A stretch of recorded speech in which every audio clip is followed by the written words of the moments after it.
Hey everyone, welcome to lesson 8 of the Image Gallery project.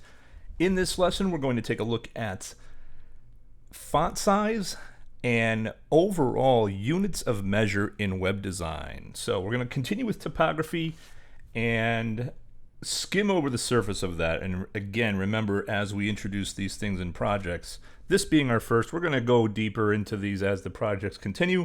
But more importantly, we are pointing you in the direction of where to really do deep dive research with the resources we're using. So, speaking of which, let's make sure our workflow is as usual. You've got your GitHub open up to the project repo, perhaps even to prepared for the personal access token.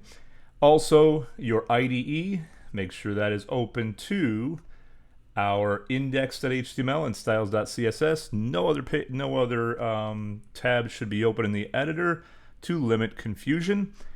And since we're talking about typography, my students, I have this as a link in resources in our website, but also give yourself an opportunity. We're not going to go through this article in detail, but articles like this, the Beginner's Guide to Typography and Web Design, are very good. You do not want to overlook the probably or arguably one of the most important parts of web design, and that's simply font size, font selection, and general typography. And color does play a role in that, but your readability of your site is so important. So please make sure you're giving this topic its due. All right. Let's head on over to our friends at W3 Schools, and I'm going to go down to our tutorial, and let's take a look at, let's see, I'm going to find it here, CSS Fonts. So just to give you a picture, we're about halfway down, and when we click on CSS Fonts, this goes into the basics of font selection. I'll leave this to read for you, and serif versus sans serif, and you'll see in many of those articles that, especially with web design, sans serif in the paragraph form and where most of the reading is being done, sans serif is the recommended piece. Again, we're trying to capture our users' attention, and it is fleeting at best, so you want to make sure that they're able to read quickly.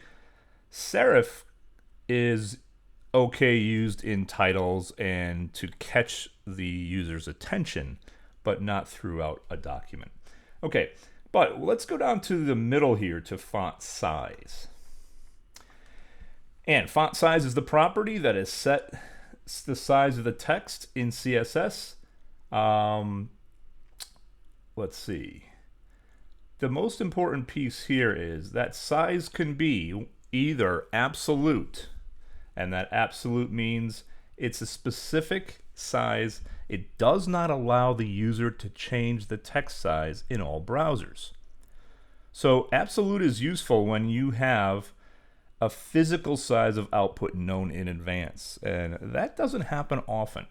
So we tend to gravitate with web development to relative size, and that sets the size relative to surrounding elements.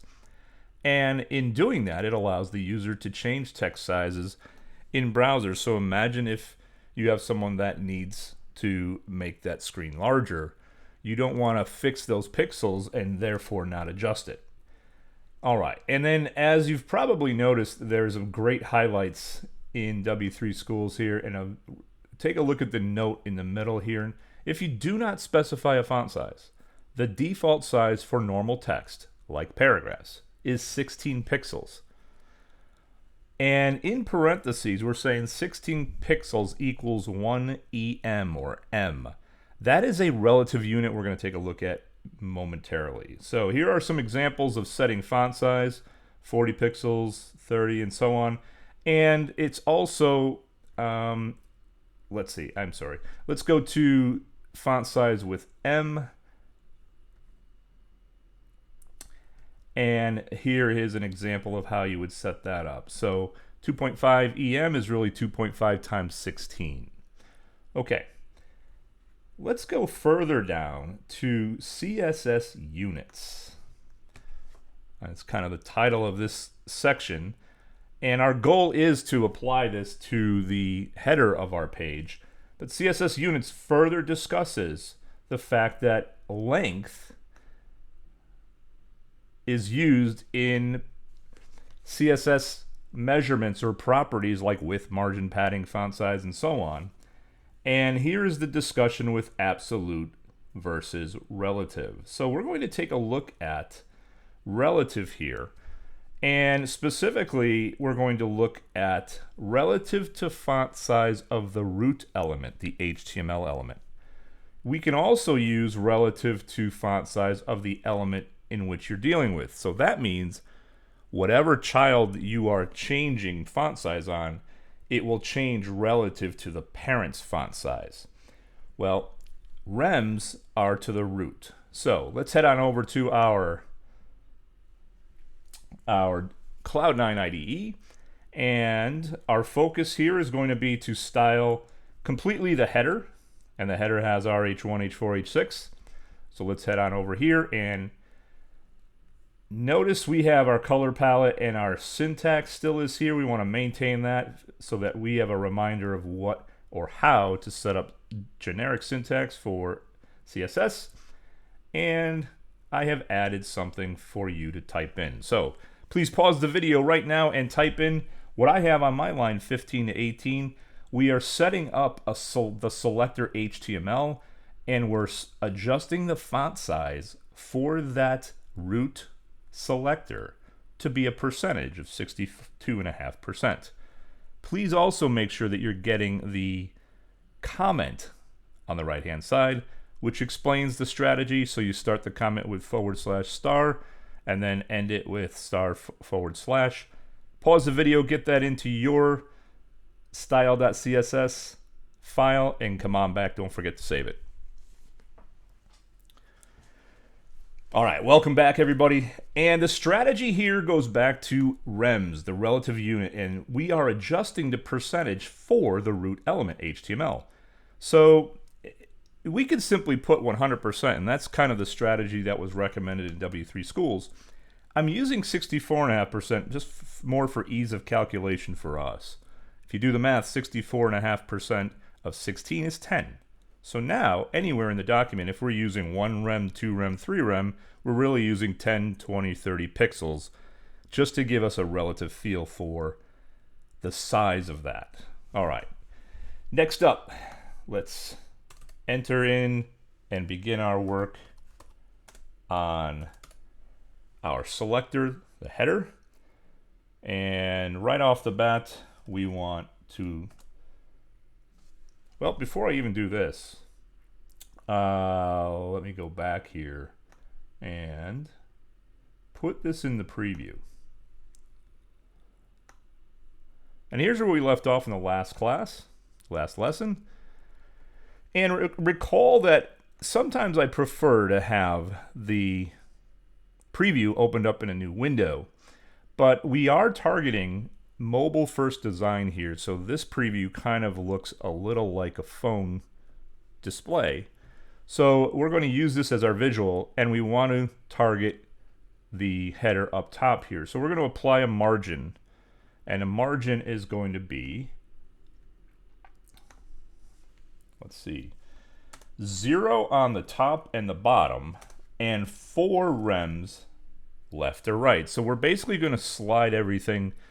We're going to try and get that towards the middle. We're going to have 40 pixels on the left or right as a margin, nothing on top or bottom. And head on over if you have a chance, or please make sure you're doing this. Head on back to margin in W3 schools and just double check that you could enter one value here, and that will mean all 4 sides of the rectangle of your element. You could do 4 measurements so that you customize each, the top, right, bottom, and left. Or you could do 3 or 2. So 2 is top and bottom is the first, left and right is the second. So again, developers always go back to their documentation as a reminder. You're not meant to memorize all this, so just know where to go to get this. All right, so that is our margin. Let's continue on here. I want letter spacing. I just want to space out the letters a bit here, and we're just going to make that 0.8 rem, so that's going to be 8 pixels equivalent. And we want to text align. So now I'm going quickly through some properties and values that we will use often. Again, you could go back and do the get the detail and documentation on this.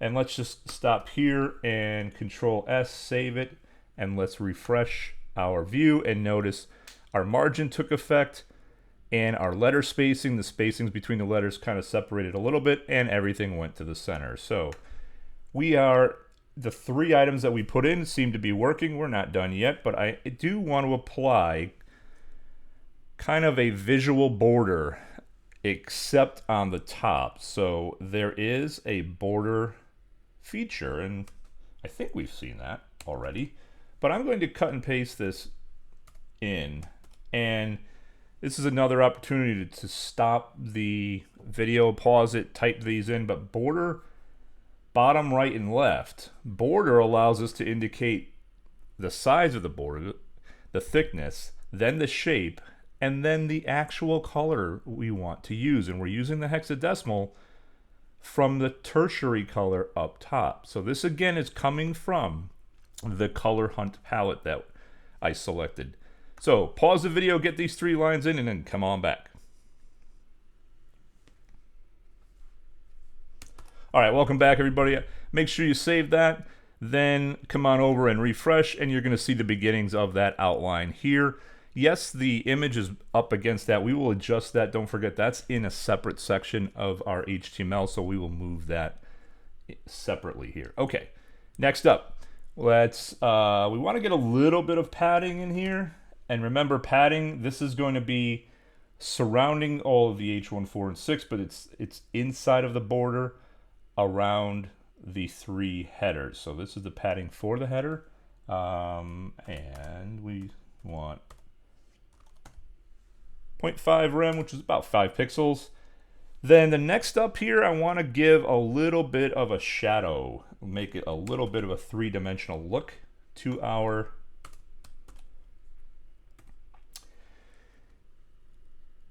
give a little 3D look to our border here. And you could look up in W3 School's box shadow, and the box shadow allows us to indicate how thick we want that shadow to be cast.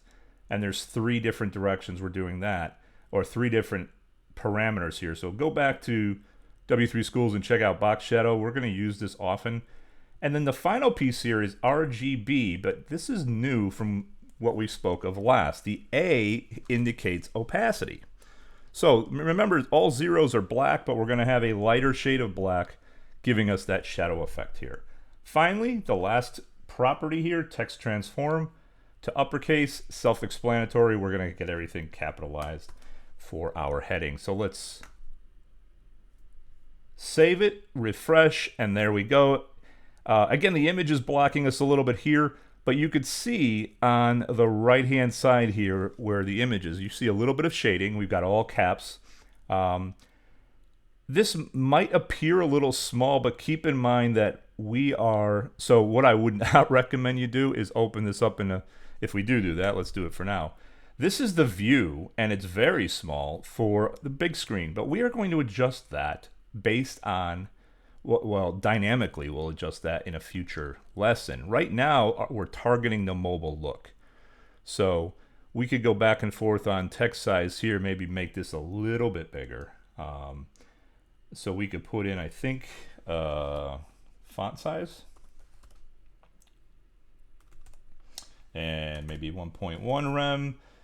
And you could play around with this to see that it makes it somewhat larger. But again, keep in mind that this is meant for a phone. Okay, so let's recap here. We started, this is lesson 8. Our focus was more on skimming of typography, looking at font size, and more importantly, units of measure in web design. We looked at absolute versus relative. We adjusted the HTML root element. This is not always done. This is a strategy I just wanted to introduce to you. Some developers use it, some don't, but Setting this at 100% then would have 1 rem equal to 16 pixels. So we looked at absolute and relative and the benefits thereof. In the next video and lesson, we will come back and begin our work on the actual image card. Thanks again for stopping by. We will see you in the next one.